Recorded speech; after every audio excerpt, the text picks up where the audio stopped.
Hello and welcome to Casual Wednesday on the Buzz.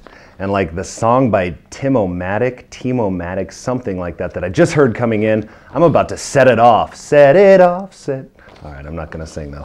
We're gonna talk about state basketball because it is time for a little March Madness. March Madness this year in the state of Nebraska starts in February, the last day of February with the girls' state tournament. 11 area teams have qualified for this year's state tournament. So Eddie Evans is gonna be busier than Dora the Explorer trying to follow them because Dora explores. Eddie will be exploring Lincoln, Nebraska. In Class C2, a pair of teams, Norfolk Catholic got the 7 seed. They'll take on 2nd seed Kearney Catholic in the first round Thursday. Pierce will take on Minden in the first round. The Blue Jays got in as a wild card with the number 5 seed. And the way things are set up, because of the difficulty of those two teams' schedules in the Mid-State Conference, it's possible that they could meet for a state championship. And it's not improbable that they could meet for a state championship. They've already met a couple times on the hardwood this year, a couple meaning 3. Pierce winning 2, Norfolk Catholic winning 1. Norfolk Catholic got the all-important sub-district win that got them into the state tournament. In Class C2, Crofton is the odds-on favorite, led by the Arn sisters, Bridget and Allison. The Warriors remain undefeated on the year. Nobody's really even touched them. In fact, I believe, and I don't have it in front of me, the only team that's played them within 10 points on the season is Pierce, and then they came back and beat Pierce by, I believe, 26 points, 21 points, 20-some points. 30-something was a good show back in the 80s. You probably don't remember that. Homer also in Class C2. The Knights got in on a wild card after losing to Crofton in the district final. In Class D1, it is stacked with area teams.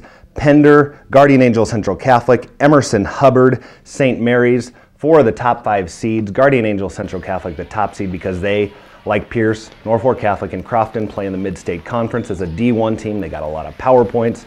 You have to consider them the favorites going into the tournament. Ironically, Howells Dodge did not make the state tournament after beating Pender and Guardian Angel Central Catholic in sub-districts. Those are the top 2 seeds in the tournament. Howells Dodge ended up losing to Emerson Hubbard in the district final. Had Howells Dodge lost to either Pender or Guardian Angel Central Catholic, it's very possible the Jaguars could have gotten in as a wild card, so they may have hurt themselves by winning, which is kind of odd to say. Class D2 in the girls bracket, plenty of area teams again, Lindsay Holy Family, Wynot, and Osmond. Looking at the girls bracket, it's very possible that 4 state champions could come from this area of the state. And in Class D2, it's very possible that the best team in the state, Humphrey High, isn't even there after falling to Lindsay Holy Family in the district final. Alyssa Frondorfer, it's a shame that she's not going to be going down to the state tournament one more time. She's just an incredible talent. She does pretty much everything for the Bulldogs, did pretty much everything for the Bulldogs, ended her career as the number 3 all-time scorer in the state of Nebraska. And she's one of those kids that, you know, if she doesn't score her points, she doesn't seem to get frustrated. She just does other things to get her teammates involved in the game, other things to help her team win.